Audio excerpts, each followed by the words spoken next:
Go ahead. Turn it up. It's the Record Machine Show with your host, Jimmy Howe.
Ladies and gentlemen, please welcome singer-songwriter Greg Walsh. Hey, Greg, how you doing? Hi, how are you? I'm doing good. Boy, your voice sounds just the way it does on the podcast. Is that a good thing or a bad thing? That's a good thing. You have a good radio voice. Oh, okay. Thank you. I appreciate that. Yeah, no problem. So where are you calling from, man? I'm calling from Watertown, Massachusetts. Wow, pretty cool. Now, is that where you're from originally? No, actually, this is my workplace. They're giving me some time to do it here. And I live in Billerica, Massachusetts right now, and was born in Boston proper. Nice. So you're a Sox fan, I presume, right? Yeah. Unfortunately, right now. What's going on with them this year? Oh, boy. I just think the Tampa Bay Rays experiment that they're doing isn't working for them, with the short money and not paying for the superstars.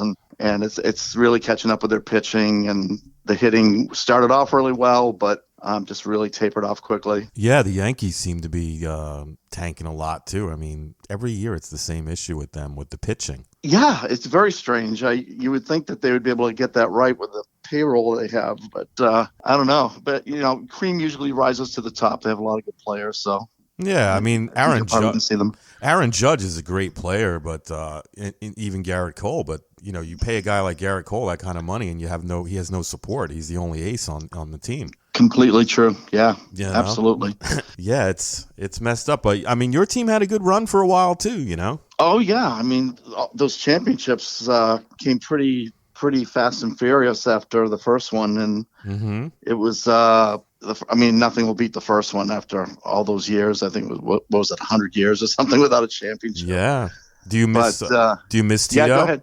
Oh, yeah, I do. I'm not a big Alex Cora fan. I'm kind of a purist about the game, and I really can't forgive him for what he did. Yeah, with Houston, right? With Houston, and even I think a little bit with us, maybe in 2018. Yeah, something with watches or something like that. Yeah, something. Yeah. So I mean, I don't know. I understand trying to get a competitive edge, but there's a line, I think. Yeah. So let's talk about you a little bit. Tell me about your musical background. When did you first get involved in music? Oh, well, I guess just growing up and listening to the music around the house. My mom had some pretty cool 8-track tapes that I used to listen to. She had the Beatles and Steppenwolf and, boy, what else? I can remember listening to some Black Sabbath, believe it or not. So it was like really just a really cool environment to get into music. And then as I got older, I just started to discover some of my own bands, like Alice Cooper was the first big one, I think, and then Mott the Hoople and Bowie, and then Queen came along, and it just, all that stuff just really shaped my vision for what I wanted to do with music someday. I didn't know I was going to be a musician per se. Mm-hmm. I kind of just used to listen to the music and pretend I was doing it or something. And then sometime in high school, I played drums a little bit and I played guitar a little bit. And I tried out with my friend's band, and they said, you can play if you play the drums for us. So that's what I did. And that's how I got into that. And, we played the high school talent show and did a couple of pre-prom gigs and some graduation parties and things. And it was mostly just like Stones covers. We weren't really doing any originals yet, but it was a lot of fun. Now, what is your instrument of choice? It's definitely the drums. I mean, I just continue with that. And, I played in a lot of bands in the 80s and in the 90s, too. I took some time off here and there, but the last big band I was in was called Pop Gun. Mm-hmm. And we were together off and on from 1992 to about 2018. Wow.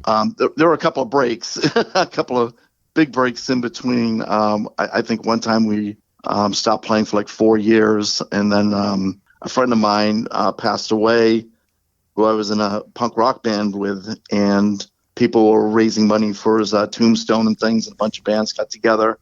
Mm-hmm. And we all loved the guy's name was Joe Kelly. Uh-huh. And we decided to do some benefit shows for him, and that got us back together. And we had some great gigs after that. We got a manager, and he got us, gigs with like the Psychedelic Furs and the Smithereens. Wow. It was just, it was really cool. It was really going well. And we recorded a nice CD at that time. So it was good. But we, in the long run, we just couldn't play nice with each other all the time, Wow. and it just got to a point where we broke up again in 2018. And that's when I decided to start recording on my own with Greg Walsh's New Ghosts. And basically that's just a recording project. I don't do gigs. Uh-huh. And, I go in and record the songs, and then I bring people in as I need them for, I could play rhythm guitar, but I'm not a lead guitarist.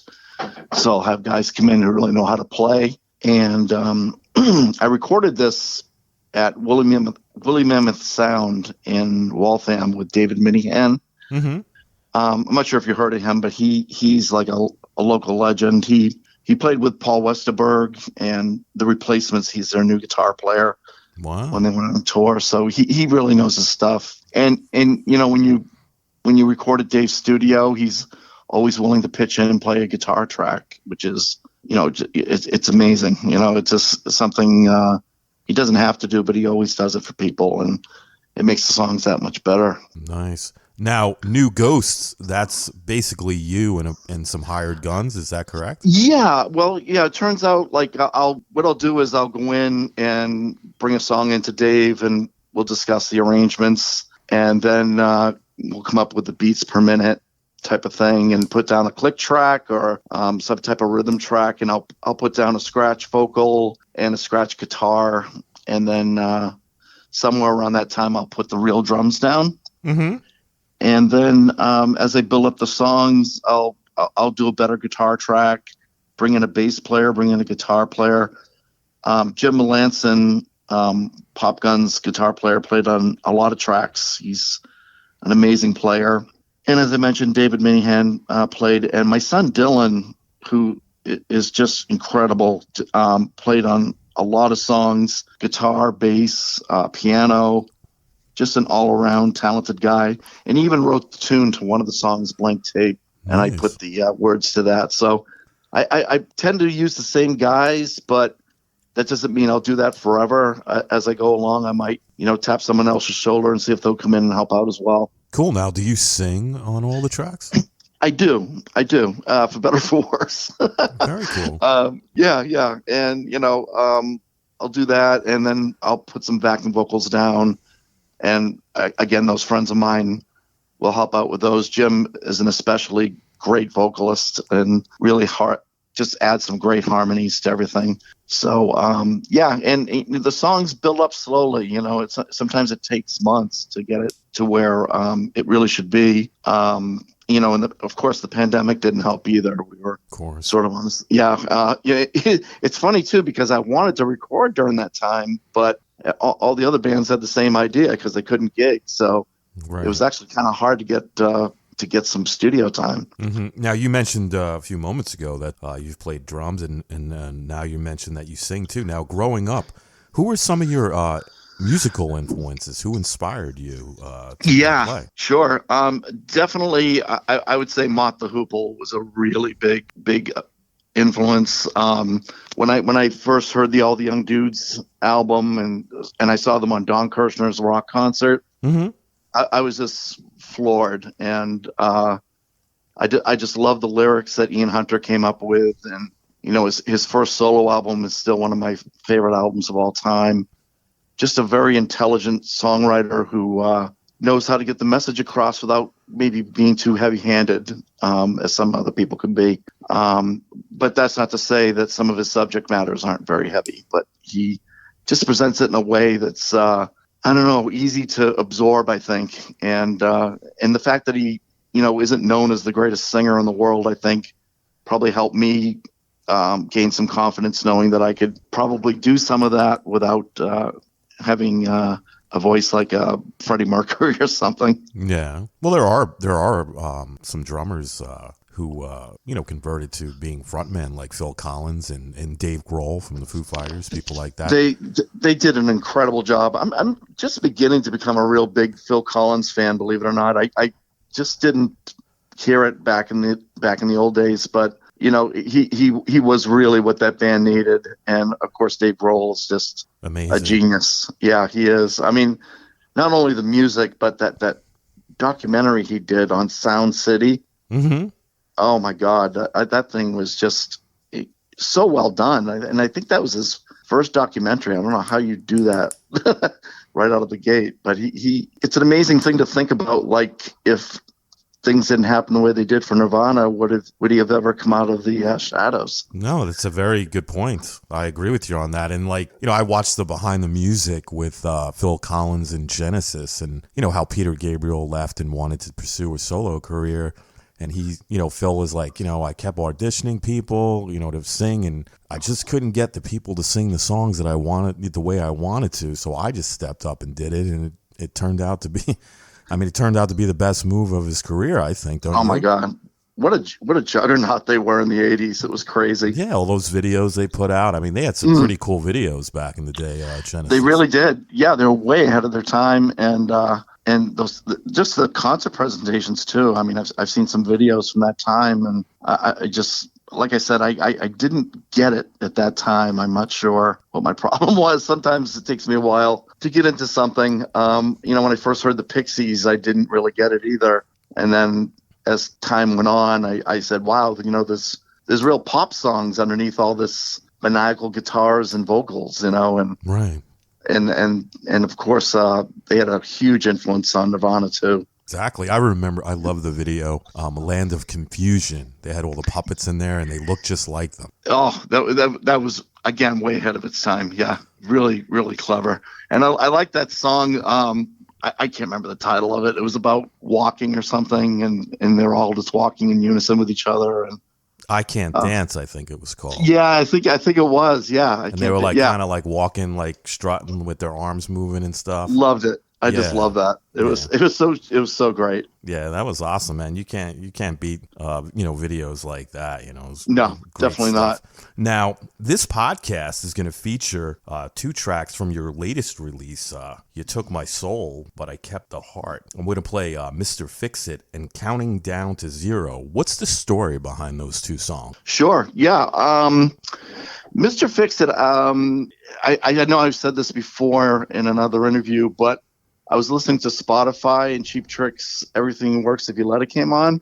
And I was sort of thinking, wow, what a great song. I wish I wrote something like that. And I think that's what inspired it. And that was a good song for me because that was the first one I wrote for the CD. And it gave me the confidence to keep going. I've written songs in the past, and I did a couple of older songs on the CD. Mm-hmm. But I hadn't been writing for a long time because in Pop Gun, we had a couple of guys who, did it really well. I mean, I was just the drummer, and I was fine with that because they were writing some incredible songs. But when I finished Mr. Fix It, I felt really good about it. The Mr. Fix It, basically the message there is just that you have what's inside of you that can help you get through anything, and you're Mr. Fix It. That's the way I describe it. And Counting Down to Zero kind of has a kind of a doomsday feel to it. It sounds like it's talking about the end of the world, mm-hmm. but it's also talking about everyday life and how everyday instances can seem like the end of the world, like a breakup or having a friend betray you or something. So I just had those 2 things kind of thematically going together, and it came out really well. No, I agree with you on that one. Now, how do you approach songwriting? What's your creative process like? Yeah, with Mr. Fix It, I definitely had the lyrics in mind first, but and I really struggled coming up with a tune for it, but I got lucky eventually. Counting Down to Zero was definitely the tune first, which I kind of like doing because I feel like that when I write a song and I'm trying to fit a message in there and I'm not really, playing off the music, it can get really hard to find music that'll fit it. But sometimes words come out of your head when you're playing a tune, and they might not be the words that you stick with, but the way they're metered and the way they flow over the song will be something that maybe down the road will be the final product. So to me, it's a better process for me anyway. I wrote this really cool song that I hope to do next, where I wrote the lyrics because I had I think a good idea for it, and I'm having a hell of a time coming up with music that'll fit them. So definitely the other way around works better for me. Awesome. Now, what is it about music that makes you feel passionate? I mean, just like I said, I grew up around it, and it was really the common thread with all my best friends in high school, not just with a band, but just everybody I hung out with. It's the 70s, and there were so many great bands around at that time. And my first concert was Queen at the Boston Garden. Nice. In 1977, the News of the World tour. Uh-huh. And that just blew me away. And I ended up seeing them. I think I ended up seeing them 4 times after that. And they're hands down the best live band of all time, in my opinion. And I think Live Aid really kind of proved the point. But yeah, I just think it was just a common theme of all people I hung out with and the people that I respected. And there were a lot of bands too around in high school that were further along than maybe our band was at the time. Mm-hmm. And we used to go see them at the high school dances and everything and just learn from them. And even down the road, we would jam with them. And it was just a really cool thing. Nice. Now, which qualities do you think make a great musician? Oh, yeah. I don't think you have to be a virtuoso. I mentioned my friend Jim Melanson. He went to Berkeley, so Good school. automatically, you think this guy's going to be great out the gate, and he is. But the thing with him is that you can't tell that he went to Berkeley. He plays with a lot of passion and a lot of soul and a lot of just when he does a guitar solo, it just screams and does it in a very intelligent way. Mm-hmm. And I just think it's a great thing that you have technical training like that, but you're not afraid to let loose still. And I think too, when I was in that punk rock band I mentioned earlier, it was called Zippo Raid, and the guitar player Joe Kelly wasn't an amazing guitar player, but he had killer sound. Mm-hmm. Just kind of like Social Distortion. So when we played, I mean, you knew we were playing. Right. There was no in between. I mean, it just went down your throat, and it was really big. I think sometimes some guitar players try to be a little too clever, Mm-hmm. and they don't turn the guitar up maybe. And this is nothing that, to me, that substitutes a loud guitar with a great sound. Yeah, I agree with you on that one. Now, if you could have a musician tag along with you on a tour for a month or so, who would it be and why? Oh, that's a great question. Alive or dead, or Doesn't matter. okay. Boy, that's a good question. I think I would like to have. I think it would be a lot of fun to have Dave Grohl along. He just seems like a good guy. Oh yeah. And I think he would inspire me to play better, of course. And I think also I just think he has a really good attitude about the whole thing. He understands that it's big time rock and roll, but he's also, he seems like a regular guy, and just takes it very seriously, but also has fun along the way. Mm-hmm. That Sound City movie, when the documentary.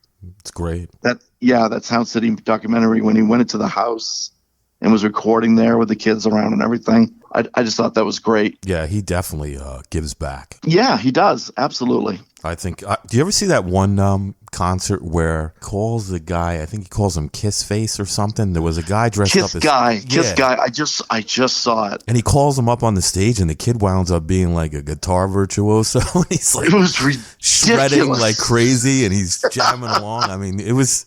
I thought it was staged. Maybe it was, but. Well, he said it. He went out of his way to say at the end of the song that it wasn't staged. Okay, which which I'm glad to hear. But I mean, you're right though. It was so good that you just really have to wonder. Yeah, it was like perfect. I mean, the kid just got up there and just was going to town. I mean, the kid could play. Yeah, and I love Dave's reaction to it. He was like, "Whoa!" He was like, what? He's like, "This guy's better than me," Yeah, seriously. I mean, God, that kid was amazing. He sure was. Now, outside of music, do you have any hobbies or interests? Yeah, that's a good question. Oh boy, I mean, I'm older now, but during my real busy musical years, I'm a father, and I used to coach soccer and softball, and Mm-hmm. and I was on the board of Little League and everything, so I was very involved in that. For a hobby, I mean, I'm very much into archiving all of the bands I've been in. I tend to record a lot of shows, and so I archive those. I keep articles. I keep everything I can get my hands on, and I got a little bit behind on some of the stuff for the photo albums and everything in the archives. So I still do that. And one thing I really did for many years was collect shows, bootleg shows of Queen's News of the World tour. Oh, nice. just because it made such an impression on me. Yeah, definitely. And but now they're all up in YouTube, so I don't really need to do that anymore. And what's really cool is that Queen released that News of the World 40th year edition. Mm-hmm. And they had a live version of Sleeping on the Sidewalk, which they only did at the Boston Garden Show, and there's a recording of it. That's pretty cool. Yeah, and now there's a a bootleg of the song "We Will Rock You," the fast version they did with the guitars. Nice. That just got released on YouTube. So I'm hoping that whole show like resurfaces someday. You know, because I would love to. I mean, it's got to be out there somewhere. Oh, I'm sure. And I'll provide you a copy of this interview too, so that you can maybe put it on a CD or something. Oh, completely. Yeah, I'm definitely into that. Now, what are your plans for the rest of 2023? Yeah, I'm gonna continue writing and continue recording. That's all I really can do. Like I said, there isn't a band, and to be honest, there really aren't a lot of clubs around anymore. You know, when Pop Gun was in its heyday, I mean, we had so many places to play that have just disappeared. I'm not sure if you ever heard of the Rat. There was a really big club in Boston. Yeah, I've heard of it. Yeah, and the Channel was here, and you know, just a lot of great places, and a lot of great clubs in the suburbs too, where the Boston bands used to come up and you used to be able to support them. Mm-hmm. And it was just a great scene. And now, you know, I know a friend's band who are playing the Middle East, which is still one of the really good clubs that's left. But they booked it like 6 months in advance, and they're playing a Sunday. So, you know, it's just so hard to get good gigs, you know. And again, they had to just wait so long. It wasn't like, oh, we'll give you a show next month. You know, it's like 6 months down the road. Wow. I think everything has changed. The scene, the club scene, and the way music is presented now. I mean, everything's podcasts or satellite radio or internet radio now, and you know, FM is but I love dying. listening. I love listening to that stuff, though. Yeah, I love listening to podcasts. I listen to different ones all the time. Yeah, absolutely. I think it's really cool because you don't have to wait around for it. You can call it up when you want, and Right. you know. And I've just discovered so many great internet radio stations as they've been playing my stuff, and there's so many other bands that I've gotten into just because of them. I would have never heard of them outside of that. Yeah, one guy who plays a lot of stuff, especially for Joe Villione, is Lou Spinoza. He has the Spin Room. Yes, Lou's been really good to me. He has a great show. I love the diversity on that show. Oh, yeah, he has a very wide range of taste, and his format is brilliant. I couldn't agree more. Yeah, and especially now that I'm opening up to stuff more than I did before. Like I mentioned the Phil Collins thing, and you know, now I'm listening to Billy Joel. You know, which I just never really bothered with it before. I just listened to the 4-piece hard rock bands. You know, and now I'm just, you know, discovering a lot of different things along the way. Mm. I even like the Taylor Swift's new album, Midnights. Cool. I just wanted to see what all the fuss was about because, you know, she played 3 nights at Gillette Stadium in Foxborough, Mass. And I figured there has to be something to it. And I just love the album. Yeah, I'm a big Billy Joel fan, have been since I was a little kid. In fact, one of the first albums I think I bought as a kid was The Stranger. And then, and then Glass Houses. I had Liberty DeVito on the show a few months back, the drummer for Billy Joel. Wow. Oh, my God. That guy is good. Yeah, he was very cool to talk to, too. The episode is up on my Mixcloud page and also on my website as well. I will definitely check that out. Yeah. Cool. Now, anybody interested in purchasing your music, how would they go about doing that? Yeah, I mean, it's out there on Spotify, and it's you know, just all the usual, you know, internet outlets. I'm still selling some CDs, and people can order them on my webpage on the Bandcamp. And you know, it's the kind of thing where, you know, I might get like a batch of people asking for CDs, and then it'll cool down for a while, then and then more come in, and I print up some more. So I kind of like having the physical thing myself, and not really used to the internet thing as far as purchasing music is concerned yet. Right. I just don't do it that way. I'd like to have the CD. I'm not sure. You do that too. Yeah, and if I don't get the CD, if I get a digital download, I burn it to a CD and I play it in my car. There you go. Yeah, there's something about it, having it in your hand, you know, and it does sound a little better. Mm-hmm. I think, than just a straight digital download.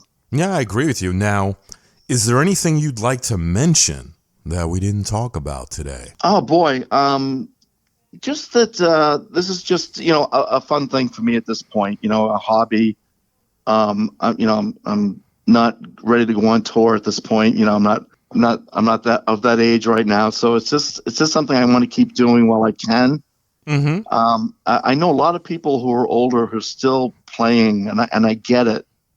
I'm not really interested in doing gigs, but I am interested in just creating and putting down songs and just continuing to. I don't know. It's weird. I don't know when enough will be enough. And when Pop Gun ended in 2018, I was sort of saying, well, is this it? Should I just, put the drums in the basement and just hang out? And then I said, well, no, I can record. I mean, the digital age makes that possible. Right. And so I'm really thankful for that, because if it was the 80s, it's either you're in a band or you don't do anything. Right.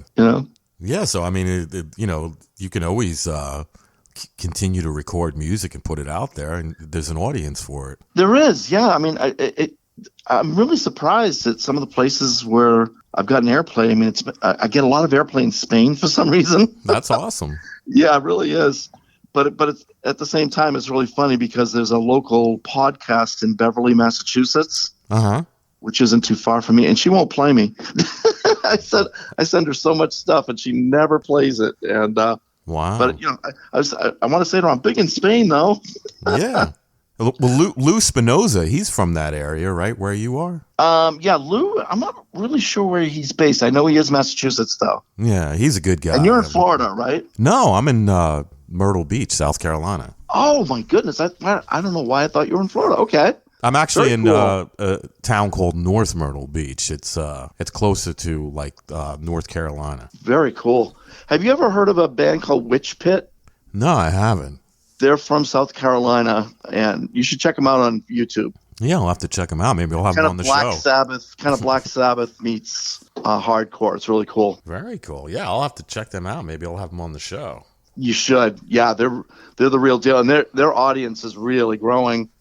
I noticed on some of the YouTube videos they were playing small bars, and now they're getting an audience out there. So yeah. They're nice guys, too. I've sent them a few text messages, and they always get back to you. They're really cool. Nice. Now, so your album is available now on Bandcamp? Yes, it is, yeah. So they would just type in Greg Walsh's... New Ghost, Bandcamp, and it's right there. Yep. Awesome. Well, Greg, I want to thank you so much for coming on the show today. I really dig the tunes that I've heard, and I really enjoyed the conversation that we had today, and... I think that we should definitely stay in touch. If you got something new that you want to promote and you want to come back on the show, you got my number, you got my email. Let's stay in touch. All right, brother? Sounds great. Thank you, Jimmy. You're welcome. And take care. You too. All right, bye. Bye-bye.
Record Machine Show is a weekly radio podcast produced by Jimmy Howell Productions. All rights reserved. For information regarding distribution or adding this podcast to your website, please visit our contact page at therecordmachineshow.com to submit your request.